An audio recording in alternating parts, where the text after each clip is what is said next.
Hey everybody, it's Mike with Detroit Grooming Company, and it's a busy day at the lab here. We're putting together a lot of these Father's Day shave kits, so let's talk about what's inside.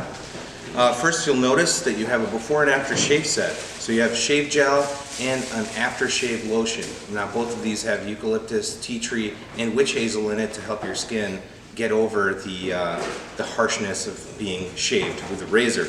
However, in this set as well, you'll find a classic razor. We have it in 3 varieties, a classic, a woody, or a fatty. This one is the classic razor variety. It's a 3-piece razor. Comes with a 10-pack of blades that are platinum coated stainless steel. So they'll last you a really long time and give you a really great shave. And they're really inexpensive to replace, unlike your 16-blade combo. And here we have our Harbor Spring shave soap. That one is coconut lime, smells great. You can use it in a shave bowl with a brush, or outside of that you can just build up a frothy head on your face and shave with the razor. So that's it for the classic shave set. Comes in this handsome box.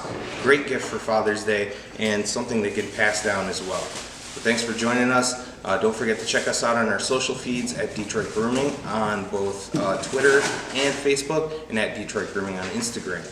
And don't forget to subscribe here to YouTube to see more videos. I mean, who wouldn't want that? Thanks very much for joining us. We'll see you next time.